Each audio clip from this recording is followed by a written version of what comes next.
A paz do Senhor, meus amados irmãos.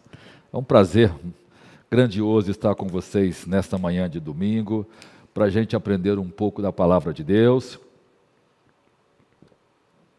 Quero que você convida aí seus vizinhos, seus amigos, seus parentes, sua família, para que a gente possa aprender um pouco da palavra de Deus.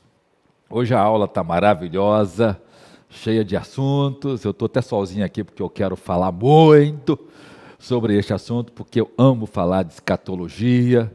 Eu quero que você pergunte, que você expresse aí no chat da igreja. Nós vamos juntos falando um pouco sobre isso, tá bom? Mas convide alguém, convide. Vai ser legal demais essa aula, para a glória de Deus. Vamos orar. Senhor, muito obrigado por esta manhã, muito obrigado por cada irmão e amigo e aqueles que nos visitam nesta manhã. Que o Senhor nos abençoe com sabedoria, dê-nos espírito de conhecimento e de revelação, para que o seu nome nesta noite seja revelado a cada um de nós por meio das Escrituras, Senhor. Em nome de Jesus, amém. Você que não é inscrito, se inscreva no nosso canal. Você que não tem EBD na sua igreja e que quer ser aluno da EBD, entre em contato conosco, pode ser por meio do chat ou por meio do nosso site, marcasdoevangelho.com.br, ou por meio das nossas redes sociais, para que você possa ser aluno da nossa EBD, tá bom? Deus abençoe você. Vamos começar então nossa lição nessa manhã. A pergunta que eu faço para você hoje: você gosta de escatologia? Você gosta do assunto que fala das últimas coisas? Pois é, nós estamos estudando o livro de Ezequiel nesse trimestre, nas lições da CPAD, e nós estamos aprendendo um pouco sobre a palavra de Deus. Antes de eu começar a falar, eu quero convidar a família firmada na palavra, que vai começar a falar, ou ler a leitura em classe hoje, a verdade prática e o textual. Roda aí, Amanda, a família lendo as Escrituras nesta manhã. A paz do Senhor, irmãos! Tudo bem com vocês? Glória a Deus por mais um domingo abençoado na presença do Senhor. Glória a Deus. É muito bom estar aqui, né? Nós estamos aqui para participar com os irmãos, falando o nosso texto áureo do dia, a verdade prática e a nossa leitura bíblica em classe. Exatamente isso. O nosso texto áureo diz bem assim: e sairá a enganar as nações que estão sobre os quatro cantos da terra, Gog e Magog, cujo número é como a areia do mar, para os ajuntar em batalha. Apocalipse 20, versículo 8. Verdade prática. A palavra profética anuncia que, antes da restauração espiritual de Israel, virão Gog e seu bando para invadir a Terra Santa, mas eles serão derrotados. Exatamente isso.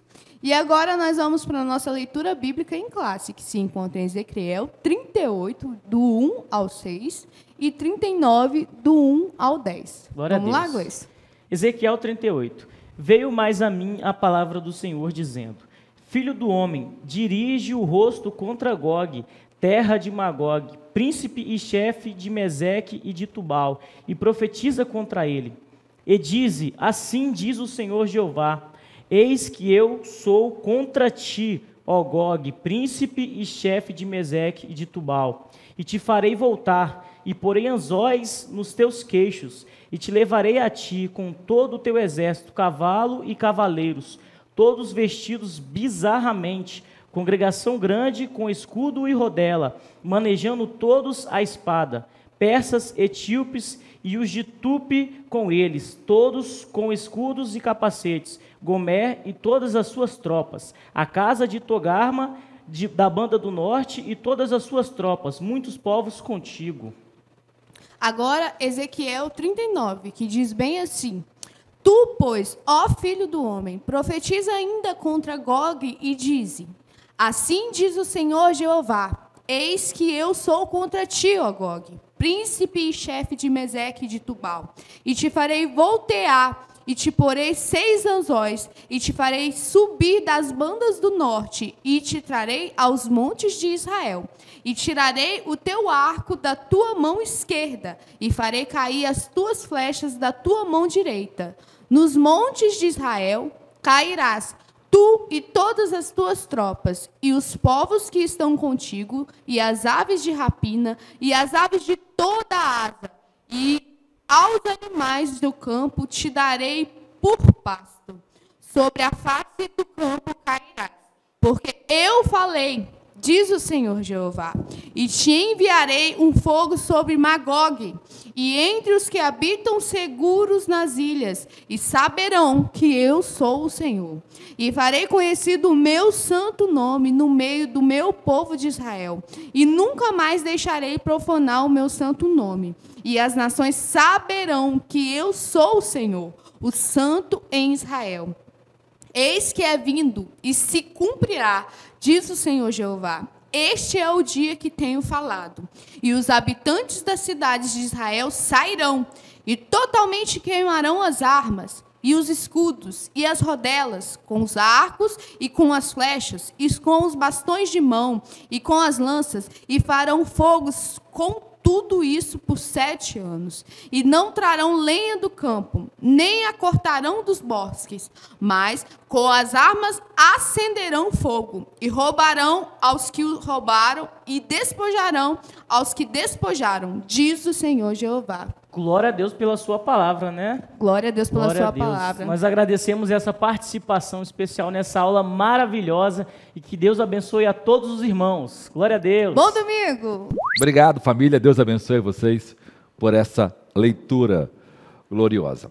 O tema da lição de hoje é Gog e Magog, um dia de juízo. O texto é Ezequiel 38, de 1 a 6, Ezequiel 39, de 1 a 10. Vamos então começar nossa lição para a gente aprender algumas coisas. Primeiro, vamos pensar assim. Você já ouviu falar sobre algumas correntes escatológicas, né, ligado à área teológica, como pré-tribulacionismo, mid-tribulacionismo, pós-tribulacionismo? Você já ouviu falar de pré-milenismo, o milenismo ou pós-milenismo? São correntes teológicas adotadas por várias igrejas, por vários teólogos, né? Ou por várias formações eclesiásticas. Cada uma delas escolhe de acordo com a formação, com a cultura, ou com o envolvimento com que esses teólogos, né, tiveram na academia, ou dependendo do ramo que eles surgiram.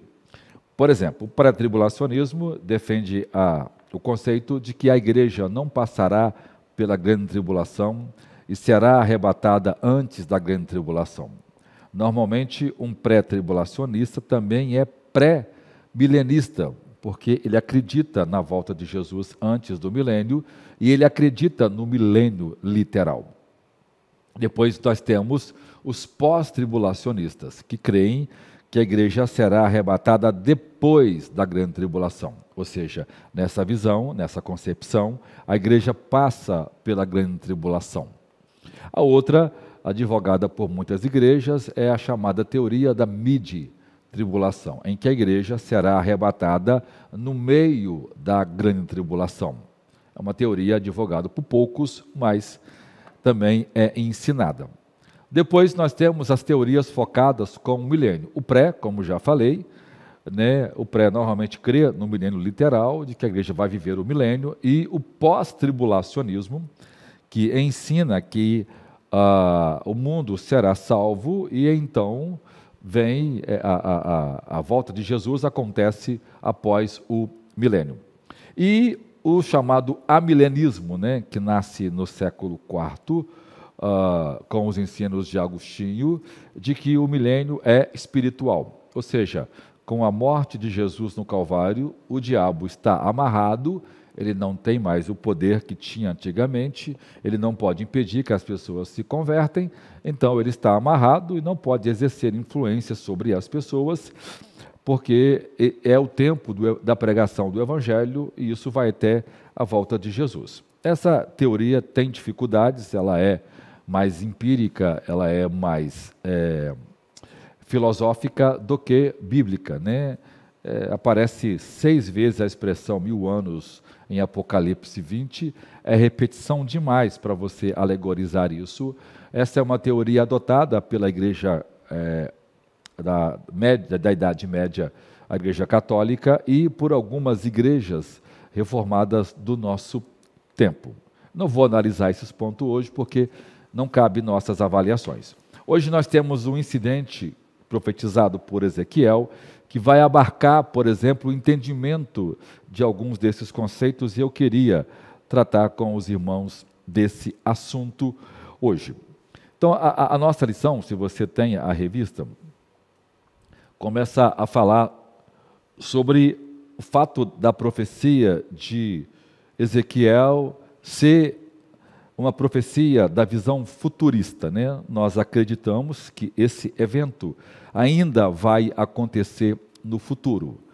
Muitas pessoas não acreditam na visão profética das Escrituras, então elas colocam os acontecimentos como se eles houvessem acontecido depois, fossem escritos depois que aconteceram, né? Ou seja, a profecia é pós o evento. Essa visão levantada por muitos teólogos racionais e que não acreditam nas manifestações proféticas, normalmente de natureza antissobrenatural, que não acredita nas profecias das Escrituras. Então, sempre que a Escritura cita uma profecia, ela é, na verdade, o registro depois que ela aconteceu. Isso é uma grande mentira, né? Essa visão nasce, na verdade, de uma visão ateísta, de uma visão preconceituosa e de uma visão incrédula, de que Deus não tem o poder de profetizar algo que vai acontecer no futuro. Muita gente roubou das Escrituras a verdade dos milagres, e nós temos 2 conceitos aí horríveis. Um nasce praticamente depois da Reforma, que é aquela visão cessacionista ensinada por alguns reformadores, de que as manifestações espirituais não mais acontecem e elas ficaram restritas no tempo dos apóstolos. Isso é uma grande mentira e não resiste a uma verdade mais profunda da história e das Escrituras. Mas essa visão de que os milagres ficaram restritos à era apostólica e aos tempos bíblicos abriu brecha para aquilo que nós conhecemos de racionalismo. E o racionalismo vai desenvolver uma ideia da visão antissobrenatural, ou seja, não é possível o acontecimento dos milagres. Então, todos os milagres que aconteceram nas Escrituras, na verdade, são mitos. Então, essa visão liberal das Escrituras, que nasce entre os teólogos alemães, por causa do racionalismo alemão, desenvolve uma ideia de que, então, os milagres, as profecias, não podem ser verdadeiras. Essa visão acadêmica, infelizmente, influenciou a teologia e nós temos hoje aquilo que nós conhecemos como cessacionismo. É uma visão filosófica e teológica que não admite as manifestações dos dons espirituais enumerados em 1 Coríntios 12, porque eles ficaram restritos aos tempos apostólicos. Esse argumento é fútil, né, é incoerente, mas é aceito. Por quê? Hoje o grande problema da academia é que a erudição acaba sendo uma farsa. Ela se reveste de uma academicidade, de uma intelectualidade, e esquece que as Escrituras ela é um produto humano e um divino. No humano, a gente interpreta usando regras de hermenêutica, mas esse humano não pode ser interpretado sem o auxílio da interpretação divina. E para alguém conseguir fazer isso, precisa ser alguém piedoso, alguém que busque a Deus com profundidade. Hoje, grande parte dos teólogos que ensinam as Escrituras não acreditam que ela é a palavra de Deus. Muitos deles são até ateus, né? Muitos deles vestem o manto da academia, ensina a teologia, mas no seu reduto particular, eles vivem como ímpios e não obedecem absolutamente nada das Escrituras. Então, essa teologia que diz que as profecias bíblicas não são verdadeiras, é uma teologia totalmente incrédula. Mas a verdade das Escrituras, né, porque as Escrituras têm essa predição futurística, isso mostra como a palavra de Deus não falha, isso mostra a verdade das Escrituras, mostrando para a gente que elas são um testemunho poderoso da intervenção de Deus no mundo. Essas profecias revelam muito da natureza da relação de Deus com o seu povo. E, por exemplo, a profecia de Gog e Magog é uma profecia que ainda haverá de se cumprir. E eu queria que você acompanhasse a lição nesta manhã, para a gente poder argumentar isso de forma bíblica e dispensar essas ideias céticas com relação à palavra de Deus. O que é Gog e Magog? Não são palavras que nós estamos acostumados a falar. Essa expressão que aparece aqui em Ezequiel 38 e 39, a não ser para aqueles que já são leitores das Escrituras, já ouviram, né, esses nomes, não são nomes comuns que a gente ouve muito pregar sobre eles, mas é uma referência a uma profecia que está registrada no livro de Ezequiel. Deixa eu fazer uma visão aqui para os irmãos geral, para entender como essa expressão é utilizada. Gog e Magog, que aparece aqui em Ezequiel, nasce de um conceito teológico que nós já aprendemos no livro de Ezequiel. O povo de Israel está cativo em Babilônia, e veja, Deus usou um povo ímpio para ser a vara da sua disciplina sobre seu próprio povo. Então Deus está castigando o seu povo por seus pecados e está usando um povo ímpio para poder castigá-los. Veja, isso aparentemente levanta uma questão: como pode Deus usar um povo mais ímpio do que o próprio povo de Deus para castigá-lo? Mas esse processo é levantado e a gente entende por que Deus faz isso, para mostrar para seu povo de que ele precisa se arrepender. Então Deus usa uma nação ímpia e depois Deus também julgará essa nação ímpia. Então, nesse contexto de juízo, nesse contexto de busca pela justiça divina, então Deus revela a Ezequiel essa natureza do Gog e Magog. Isso acaba sendo um princípio que vai criar depois uma tradição, mostrando para a gente como Deus trata com os inimigos do povo de Deus. Então, vamos pensar aqui numa coisa. Gog e Magog se tornou, então, símbolo de tudo aquilo que se levanta contra o povo de Deus. Toda a perseguição que o povo de Deus sofre ou sofreu ao longo da história é caracterizado por essa força de resistência, de oposição, de ódio ao povo de Deus. Os intérpretes judeus já chamou a invasão dos Seleucidas e dos Antíocos, que eram os generais de Alexandre o Grande, um no Egito ao sul e outro na Síria ao norte, em que o tempo todo invadindo, fazendo guerra no território de Israel, e essa perseguição em que o povo de Deus sofria com essa guerra do sul e do norte, como estavam no meio, eles eram os vencidos, ora na mão de um, ora na mão de outro, ora se levantava. Essa perseguição toda já foi chamada de Gog e Magog. A própria invasão dos romanos contra Israel já foi chamado pelos judeus da guerra de Gog e Magog. As guerras cristãs que aparecem, por exemplo, nas cruzadas, quando se luta contra Saladino e outros líderes árabes, são chamados de Gog e Magog. As futuras guerras que tem contra os católicos, cristãos e católicos, também já foi chamada de Gog e Magog. Então, todo nível de perseguição, de oposição ao povo de Deus, em que produz uma batalha, um choque, né, de ideias, às vezes de força bruta, é chamado de Gog e Magog. Então, Gog e Magog representa bem todo aquele sistema que se levanta contra o conhecimento de Deus.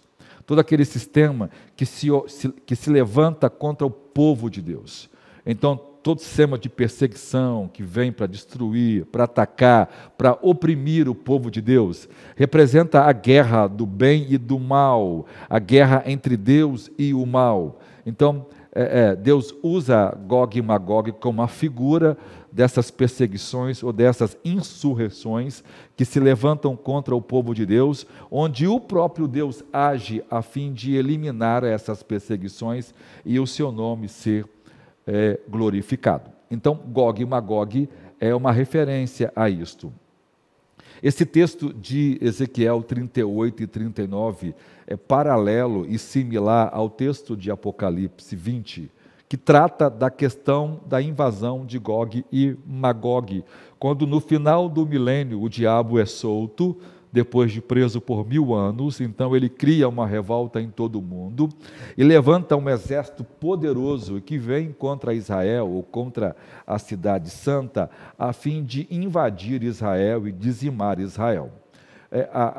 O que acontece nos dois textos acontece do mesmo jeito.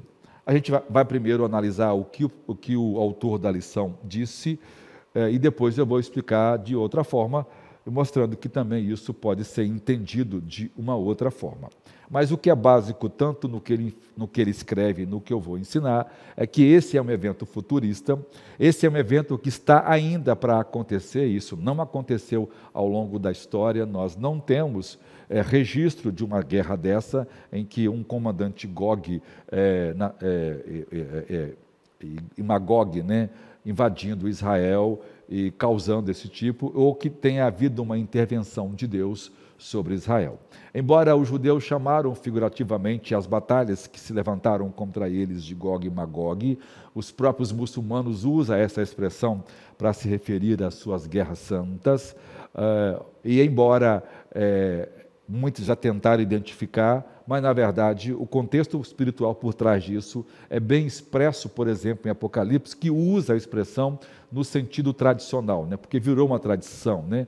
Essa rebelião do diabo contra Deus, de perseguir o povo de Deus, de tentar destruir o povo de Deus, é chamado de Gog e Magog. Então o Apocalipse coroa essa expressão. Então hoje a própria resistência que a igreja tem, né, por ser perseguida, por ser oprimida por aqueles que se opõem a Deus e ao seu Filho Jesus Cristo por meio da pregação do Evangelho, nós podemos chamar de manifestação das forças que se opõem como Gog e Magog. Do mesmo jeito que na profecia Deus intervém com atos poderosos, também Deus haverá de intervir no meio da sua igreja, como sempre interviu para livrá-la e abençoá-la, para que o seu nome seja conhecido. Veja, na Teodiceia, né, assim chamada, porque Deus usa um povo ímpio para castigar seu povo, gerou um sistema de perguntas na mente das nações ímpias. Como pode aquele povo que sempre foi apresentado como aquele povo a quem o Senhor amava, e esse povo detinha o relacionamento, né, detinha o direito de se relacionar pessoalmente com Deus? Por que então esse povo que dizia que conhecia Deus e que detinha o direito, né, de se relacionar com o verdadeiro Deus, e mais nenhuma outra nação conseguia esse direito, por que então que esse povo está sendo destruído por uma nação ímpia? Isso levantou um monte de questionamento na mente daqueles ímpios. Então Deus vai responder esses questionamentos quando traz seu povo de volta para a terra aonde ele saiu como escravo e o faz habitar em segurança. Então, quando esse povo está habitado em segurança, então Deus vai simular novamente essa propositura moral, para poder mostrar para as pessoas de que Ele é Deus e que reina sobre todos. Então Deus desperta a oposição dos ímpios. Aqui Deus levanta Gog e Magog, Deus o traz à terra de Israel, ele vem então com a ideia de que vai oprimir e destruir o povo de Deus, e quando ele chega lá, ao invés de encontrar o povo de Deus para destruir, ele está sendo levado para o matadouro, ele está sendo levado para o juízo, porque Deus está intencionado de destruí-lo na própria terra do Senhor. Como Deus destruiu seu povo e levou para uma terra distante, para uma terra que não era a terra de Israel, então agora Deus traz todos os inimigos do povo de Deus para a sua terra, não para destruir Israel, mas para julgar esse povo na própria terra de Israel. Deus está dando uma resposta moral do porquê Deus usou uma nação ímpia para castigar o seu povo. E porque aquele povo que detinha o monopólio do conhecimento de Deus se tornou alvo da ira de Deus. Então Deus mostra que esse povo será transformado, esse povo será salvo, e esse povo convertido vai então viver em paz, e quando esse povo estiver pleno e completo e restaurado, e que Deus cumpre todas as promessas com esse povo, então o diabo se levanta dessa vez de uma forma avassaladora para dizimar esse povo. Quando Deus permite que os ímpios se levantem pela última vez contra o povo de Deus, simbolizado pelos judeus, essas nações serão dizimadas pelo fogo, pelo enxofre, pelas tempestades, pelas inundações, pelos terremotos e por outros eventos extraordinários, porque Deus estará operando uma obra poderosa para revelar seu nome. Se você já leu o texto de Ezequiel, você vai perceber que Deus está dizendo assim no versículo 23 do capítulo 38. Assim eu me engrandecerei e me santificarei, e me darei conhecer aos olhos de muitas nações, e saberão que eu sou o Senhor. Ou seja, esse juízo que Deus está realizando na terra de Israel, chamando essas nações para que elas sejam julgadas. Toda vez que Deus permite que seu povo seja perseguido, que o seu povo seja difamado, que o seu povo seja alvo de opressão, Deus está dando ao seu povo a oportunidade de buscá-lo, como também dará juízo, ou está trazendo alguém para julgar diante do povo de Deus. Ou seja, a oposição, na verdade, é Deus trazendo aqueles que receberão de Deus o seu juízo. É uma forma de Deus julgar aqueles que não querem aceitar o Evangelho de Jesus Cristo. E o ápice, a plenitude de uma ação incrédula e de resistência ao Evangelho é quando alguém se opõe à pregação ou ao culto ao Senhor. Quando alguém chega nesse nível, normalmente ele recebe o juízo de Deus. Deus disse para Paulo: duro para ti recalcitar contra os agrilhões.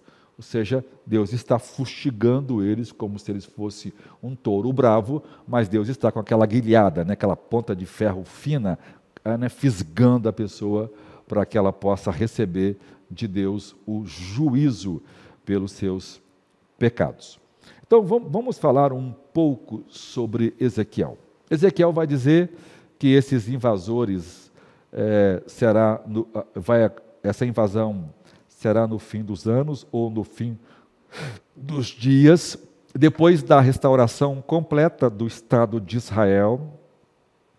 Aqui o autor diz que isso será antes da grande tribulação, ou talvez no início dela, embora essa batalha não seja a batalha do Armagedon, embora há elementos até parecidos com essa batalha do Armagedon, embora o Armagedon possa ser chamado de Gog e Magog na questão de de ser uma rebelião contra o próprio Jesus Cristo, né?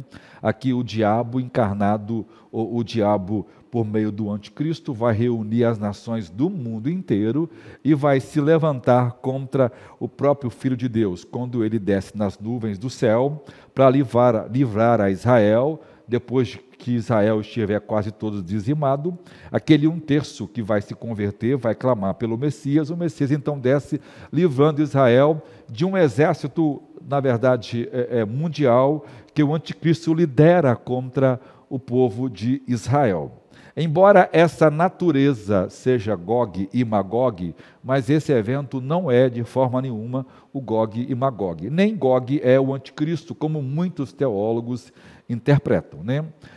O texto de Apocalipse 20 é muito claro em mostrar que não tem nada a ver com isso, né? Isso está após o milênio, a não ser que as pessoas invertam a ordem, a sequência dos eventos que aparecem em Apocalipse, já que eles estão numa ordem muito certinha, muito cronometrada. E para mudar essa ordem, a gente não tem nenhuma autoridade. Outra informação importante aqui é que esses povos são de uma coalização, né, uma confederação de países, comandada por um príncipe de Gog, da Banda do Norte, e outros grupos, né? Aqui fala do norte da África, mas se você olhar o mapa aí, você vai ver que não é, né? A Líbia está olhando, eu de frente olhando aqui, né? Eu estou vendo a Líbia do lado do Egito, o Egito está no sul de Israel, então Líbia e Egito estão debaixo de Israel. O Iraque está ao leste, né? Que é o nascente do sol de Israel, não está ao norte. O Iraque o Irã, né? Aliás, o Irã está ao leste, o Irã é a antiga Pérsia. Em 1935, o nome persa foi mudado para Irã, então o Irã é a antiga Pérsia. Israel está do lado da Jordânia, né? Abaixo da Síria. Então, esses textos usados aqui, como Put e outras que são a Etiópia, esses textos aqui, a Etiópia também está na África. Então, não são nações que estão ao norte da África, mas são nações de Israel, mas estão ao norte da África, sim, mas não estão ao norte de Israel. Então, há dois grupos aqui. Esse grupo que vem do norte, ele vai dizer do extremo norte, não do norte, mas do extremo norte. A profecia de Ezequiel aqui é clara, que eles vêm de longe, ou do extremo norte, então não é do norte próximo. E aqui o autor da revista talvez falha em analisar isso e vai se referir às nações aqui perto. Embora as nações aqui perto vão fazer parte dessa confederação, mas há razões muito claras para crer que são nações mais longe. O versículo 5 da Bíblia fala assim: persas, etíope e Put com eles, né? Todos com escudos e capacetes. Ou seja, são nações vizinhas que vão ajudar Gog e Magog. É uma luta, né? É uma batalha contra o povo de Deus.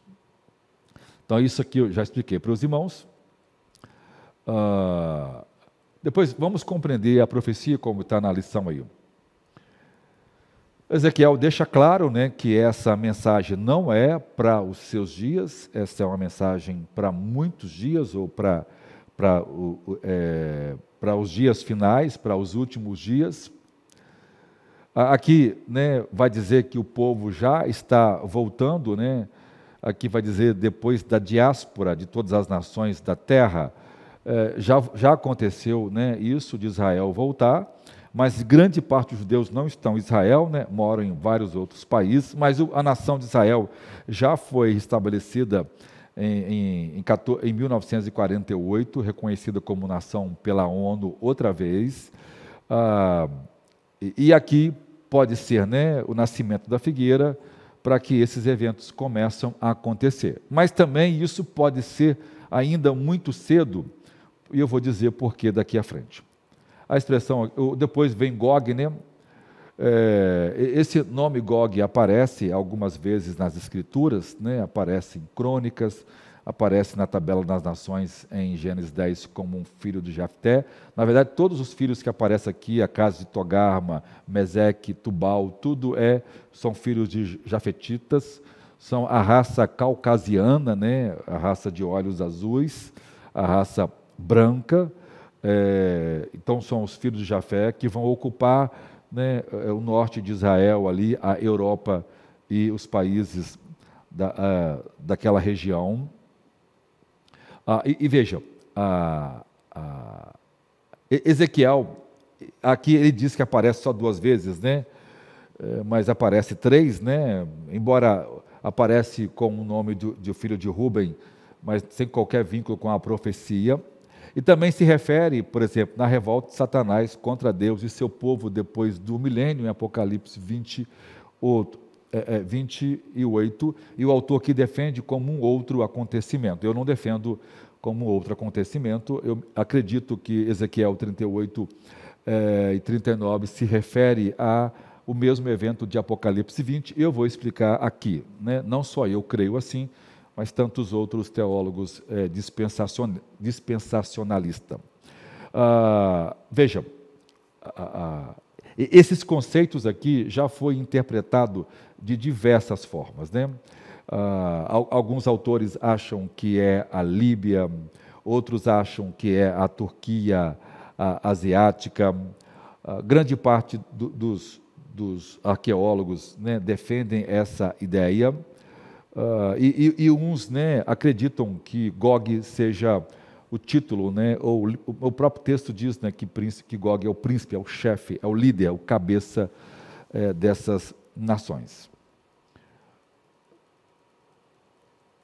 Vamos tentar identificar, então, a identidade dos povos invasores. Magog. Eu já disse para os irmãos que é o filho de Jafé, né, filho de Noé, a raça caucasiana, que é a raça branca, né, de olhos azuis. Flávio Joséfo identificou como citas, né, em conjunto com outras etnias que viviam na região do Mar Morto e do Mar Negro, né, e do Mar Cáspio. E aparece, né, esses povos aparecem relacionados como bárbaros, né? O Império Romano chamavam aqueles que não eram dominados por eles de bárbaros, então viviam ao norte. O ponto 2 aí é Meseque e Tubal. Tubal e Meseque são 2 dos 7 irmãos, filhos de Jafé, filho de Noé. Os filhos de Jafé são Gomer, Magog, Madal, Javã, Tubal, Meseque e Tiras. Esses 2 jafetitas deram origem a Tabal e Musque, reinos frigianos da Capadócia na Anatólia, segundo as inscrições assírias. Ou seja, nessa coalização aparece todo mundo das famílias de Jafté, ou a casa de Togarma, né, filho de Gomer. Gomer é o primeiro da lista dos filhos de Jafé. Ele é identificado desde a antiguidade como o povo caucasiano. Então, veja, a questão está para a gente entender isso de forma mais clara. As referências que nós temos dessa coalização, o ponto de baixo fala, né, dessa coalização de Gog, esse bando de 5 povos, persas, etíopes, né, os de Put, e eles estão todos, né, armados até os dentes, está a Etiópia, está a Líbia, todos eles, e junto, né, com os filhos de Noé. O que está acontecendo aqui nesse texto? Nós temos, então, os filhos de Noé, que é Jafté, e os filhos de Cão, perseguindo os filhos de Sem. A gente precisa entender isso para a gente não errar nisso. Então, nós temos uma invasão vindo de Jafté, nós temos uma invasão vindo dos jafetitas para destruir os filhos de Sem, representado pelos judeus. Inicialmente lá, depois do dilúvio, né, historicamente, os filhos de Cão perseguem os filhos de Sem. Agora, os filhos de Sem os filhos de Cão e os filhos de Jafté estão unidos para perseguir os filhos de Sem na pessoa de representada pelo povo de Israel. Então, essa coalização representa todos os povos se levantando contra a casa de Sem. E a casa de Sem é representada pelo o rei que descende de Davi, que é o Messias. Na verdade, toda essa confederação está se levantando contra o povo do Messias, contra o povo de Deus, e que aqui é representado pelo povo de Israel. No livro de Apocalipse vai dizer que é a terra santa, né? Ou a terra onde nasce o Senhor Jesus Cristo. Então vejam, então o autor da lição vai falar sobre a questão da interpretação popular que considera a Rússia como Gog, e ganhou muito espaço durante o período da Guerra Fria, né? Ele vai alegar aqui que a questão está porque alguns vai identificar, né, Rus como Rússia, e aí o fato de alguém identificar Rus como Rússia acabou sendo usado de forma indevida a referência de que o povo do norte seja a Rússia. E a gente precisa entender isso, né? Olha o versículo, ponto 2, como a Rússia aparece nesse contexto. Eu vou ler um pouco o que ele escreveu, para eu poder mostrar para os irmãos alguma questão aqui. A profecia afirma que Gog é príncipe e chefe de Meseque e de Tubal. A palavra chefe em hebraico é Rosh, de significado amplo, né? Cabeça, chefe, pico, monte e parte superior. A Septuaginta traduz, né, Arconta Ros, príncipe de Uros, e isso é mantido, né, em muitas tradições, mas essa tradução não está errada, né, é o entendimento dela. E aí, por causa dos sons Urosh com Rússia, né, levou muitos estudiosos a identificarem o Uros como Rússia. Meseque como Moscou, atual capital da Rússia, e Togarmo como Tobolsk, cidade russa. Embora isso daqui não seja desta forma, mas nós não podemos negar, e aí a gente precisa voltar um pouco lá atrás, que a Rússia, que Joséfo identificou Gog e Magog como os citas. E os citas são o povo que vai, de onde vai originar os russos. Ou seja, Joséfo e alguns pais da igreja identificou esses povos como Gog e Magog. Na verdade, as pessoas não identificam a Rússia por causa desse erro que o autor citou aqui. Na verdade, a própria capital da Rússia já foi chamada de Tubal no passado por eles mesmos.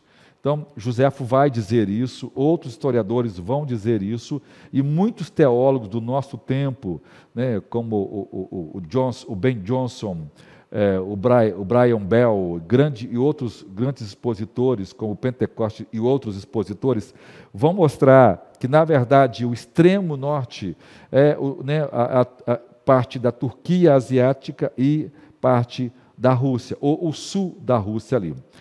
A própria profecia de Ezequiel mostra que esse povo que vem do extremo norte, ou seja, é uma nação distante de Israel e não aquelas nações, né? E todo mundo sabe que a região caucasiana, né, que dá origem ao povo cita, ali entre o Mar Negro e o Mar Cáspio, é de onde surgem os citas, e que é a origem do povo russo. Então, muitos. Então, não só a Rússia, mas tantos outros países daquele tempo, daquele lugar, no futuro vão se unir para invadir Israel. Embora o autor diga isso, mas não é verdade que é por causa disso que a Rússia é colocada, de forma nenhuma, né? É porque, quando você analisa os povos citados, hoje são os povos que dão origem, por exemplo, à Rússia. Embora a gente não possa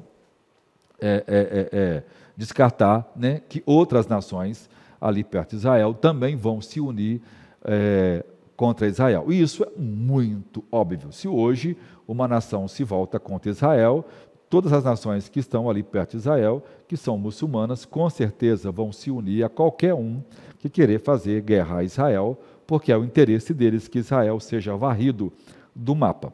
Ok? Então vejam, essa ideia, né, de que Gog e Magog acontece antes ou na tribulação, não está coerente, porque se você ler o texto de Ezequiel 38, você vai ver que esse povo estava muito, mas muito em paz. O texto fala que eles habitam em cidades sem muros, em que eles estavam confiados. E se você ler o texto, mostra que esse povo já havia tido uma experiência de conversão a Deus, porque esse povo já conta com o livramento de Deus. O texto vai dizer que esse povo já havia sido destruído pela espada, mas que agora estava sendo restaurado. Então, o ambiente de paz que esse povo está vivendo, de descanso, e vai mostrar que o povo de Deus não estava preparado mais para a guerra. Ou seja, esse povo não estava esperando uma guerra. Então, isso não condiz, por exemplo, com a natureza nem da grande tribulação, como também não condiz com a natureza dos nossos dias. Hoje Israel está armado até os dentes e é a nação mais poderosa do mundo em questão de guerra. Na grande tribulação nem se fala, Israel ainda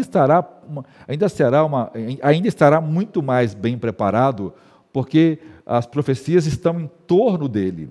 E veja, aqui não, o texto mostra que eles não estão preparados, eles não vão reagir, e que quando eles estão chegando, o povo de Deus não estava esperando nenhuma invasão. Eles estão confiados, eles estão em cidades sem muros, eles estão sem cerca, eles estão dedicados a uma atividade agrícola e pastoril. Ou seja, o nível de paz e de confiança que os judeus estão não condiz, por exemplo, com a natureza ardil e tumultuosa da grande tribulação, como também não condiz com os nossos dias. E outra coisa interessante é que todos os eventos que acontecem em Apocalipse 20 após um milênio, também acontece na descrição de Apocalipse, de Ezequiel. Fogo caindo do céu, fogo, enxofre, pedras caindo. Os dois falam que eram exércitos poderosos, lá dos quatro cantos da terra, né? Ou seja, de vários lugares. Cá também, se você analisar, essas nações estão dentro dos quatro pontos cardeais, tanto do leste, quanto do norte, quanto do sul, quanto do norte, quanto oeste, leste, norte e sul. Ou seja, também estão nos quatro cantos da terra, e cá é uma multidão que ninguém podia numerar, lá também é uma multidão que ninguém podia numerar.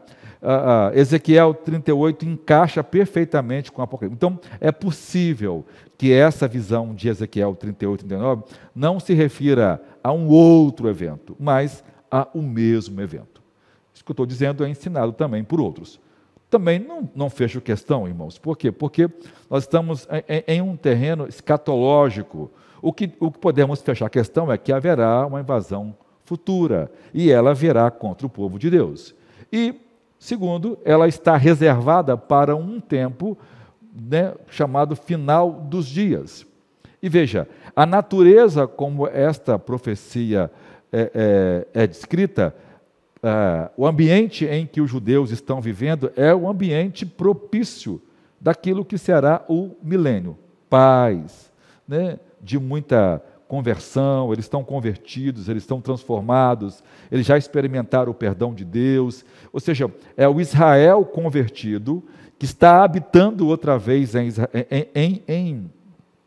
Jerusalém, debaixo do domínio de Cristo no milênio, nos 1000 anos. O milênio é uma doutrina ensinada pelos pais apostólicos, ensinada pelos apóstolos, os discípulos dos apóstolos e os discípulos dos apóstolos, que são chamados de pais apostólicos, são aqueles que tiveram contatos diretos ou indiretos com os apóstolos, são unânimes em ensinar isso.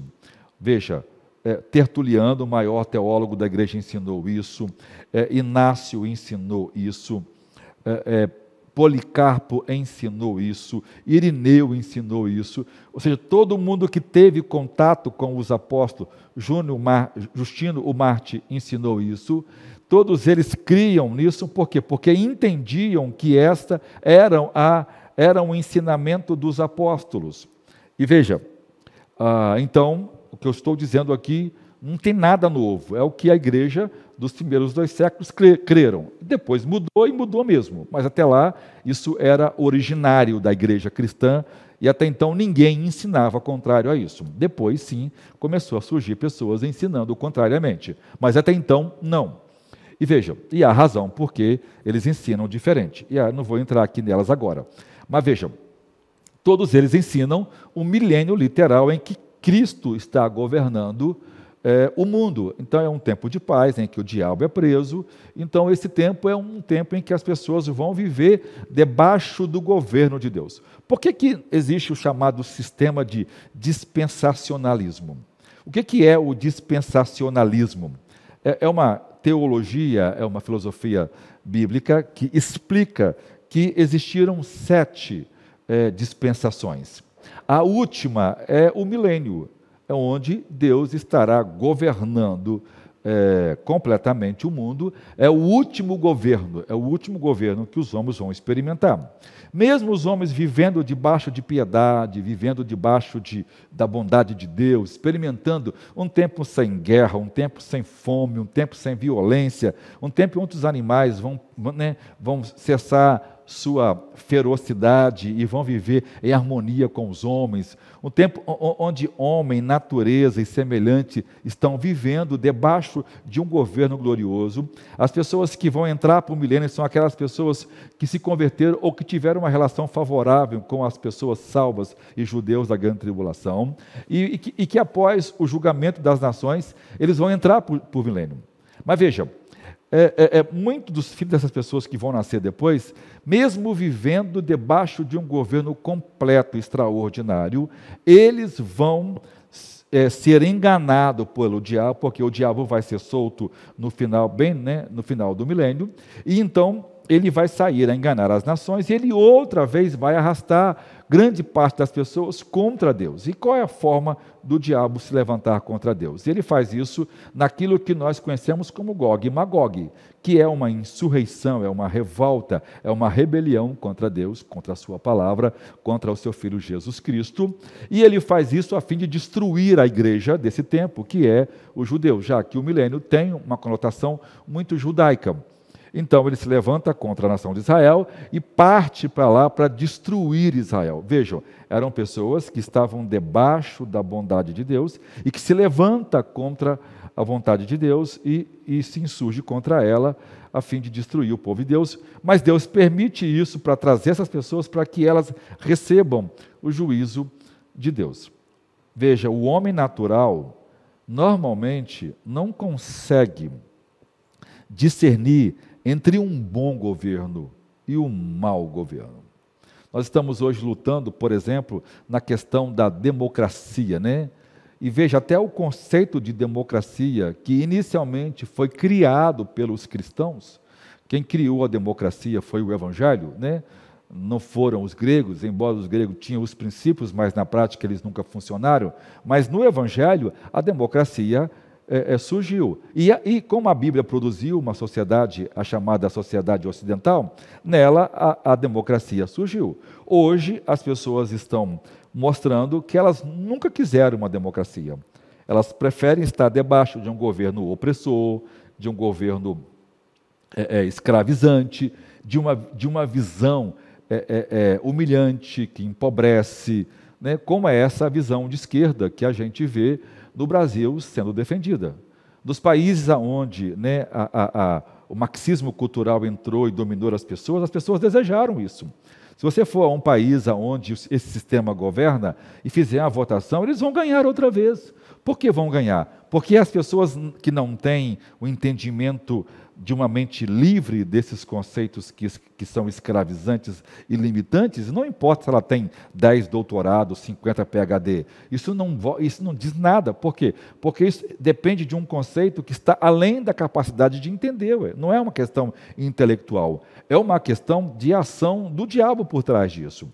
Veja, Gog e Magog representa todos os sistemas opressores. Todo sistema que se levantam contra Deus, contra o conhecimento de Deus, contra a palavra de Deus.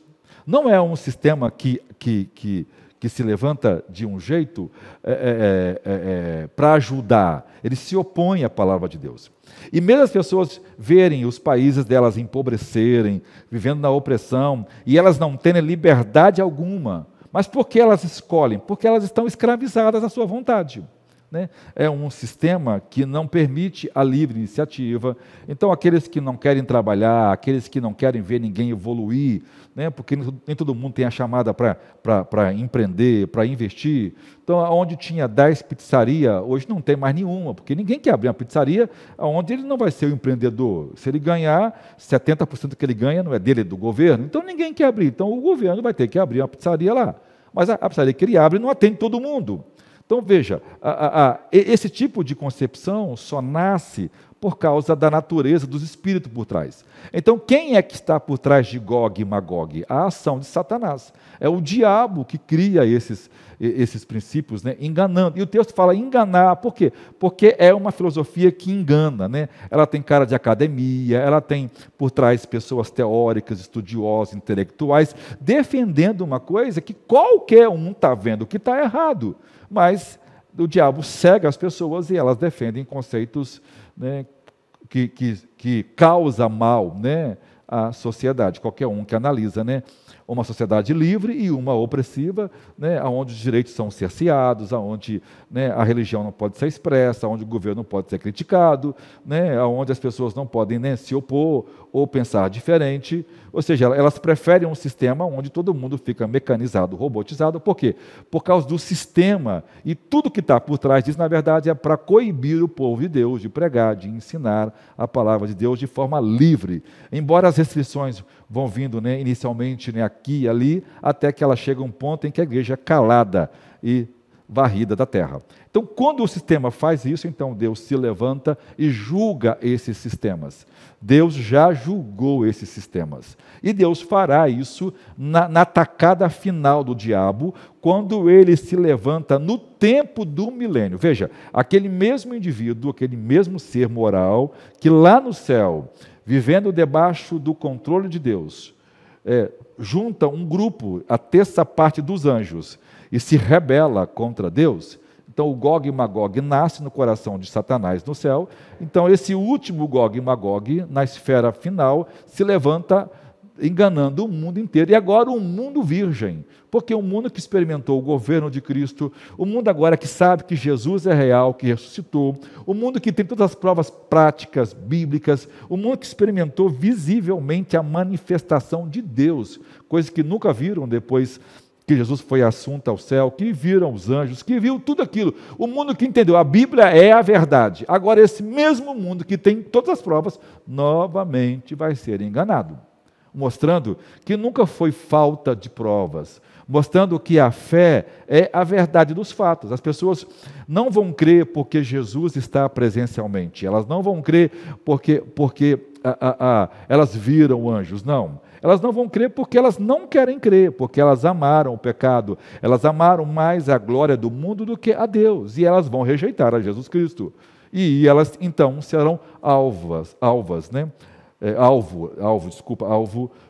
do juízo de Deus. E, então, nesse tempo, o diabo será julgado. Então, se nasce, a partir daí, o que nós conhecemos como o grande dia do juízo final, onde todos os ímpios serão julgados. Então, os mortos que morreram, os ímpios, ressuscitam nesse tempo para que possam ser julgados desde Adão. Então, Deus julga, lança essas pessoas no inferno, e a terra, então, é destruída pelo fogo, derretida completamente. O fogo vai fazer com que todos aqueles elementos originais da criação, porque o universo esquenta com fogo e consome todas as partículas. Quando ele esfriar, né, outra vez, né, os elementos químicos ficam no fundo da água e a água por cima, né, igualzinho à descrição de Gênesis 1.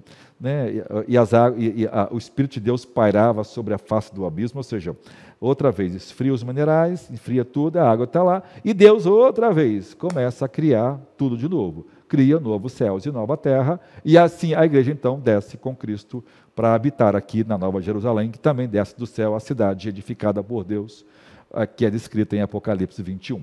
Veja, Gog e Magog nada mais é do que a rebelião de Satanás que se opõe a Deus, que se opõe à pregação do Evangelho, que se opõe a você que crê em Jesus Cristo, que quer impedir que você se converta, que você conheça a palavra de Deus, que quer impedir que se opõe aos princípios, aos valores, à cultura cristã, que se opõe à verdade do Evangelho. Quero te convidar nesta manhã para você ofertar na casa do Senhor, para você poder contribuir. Nós temos uma meta de comprar o espaço onde nós estamos, nós queríamos muito comprar esse espaço. Eu queria convidar você nesta manhã para poder ofertar. Seja generoso nos seus dízimos e ofertas, né? Dê dos seus bens, daquilo que Deus tem te dado para que a obra de Deus possa ser realizada. Contribui com essa obra, Deus vai te recompensar muitíssimo, muitíssimo, muitíssimo, muitíssimo. Deus tem sido gracioso com aqueles que têm se despertado para contribuir, para ajudar na casa de Deus. Eu queria, antes de orar com você, só dar uma palavra final. Nós somos uma igreja Assembleia de Deus. A nossa confissão de fé é uma confissão de fé pré-tribulacionista. Nós não cremos no pós-tribulacionismo, nós não cremos no amilenismo. A nossa teologia, não estou aqui para combater os irmãos que pensam diferente de nós, eu estou ensinando e dando argumento para aqueles que creem na visão como nós cremos, de que a igreja não passará pela grande tribulação, de que o milênio é real, de que o diabo será amarrado no final do milênio e de que o evento de Gog e Magog, embora alguns advogam que pode acontecer no início da grande tribulação, eu penso que o evento é único, tanto o de Ezequiel 38 e 39, como é o de Apocalipse 20. Os argumentos que são usados não são suficientes para provar que são eventos diferentes e a descrição dos dois são basicamente as mesmas. Ou seja, do mesmo jeito que tantas outras profecias estão descritas no livro de Apocalipse e em Ezequiel, em Apocalipse Daniel, em Apocalipse Zacarias, em Apocalipse e Isaías e tantos outros livros da Bíblia, e a referência é o mesmo evento, eu também creio assim. Fica mais claro assim, porque a leitura natural do texto parece mostrar isso. Então eu quero orar com você, quero abençoar sua vida, e se houver dúvida, pergunte aí no grupo, você que é visitante, compartilhe esse vídeo, fale conosco, se inscreva no nosso canal, dê lá um joinha para a gente lá, para que o YouTube possa divulgar mais esse vídeo.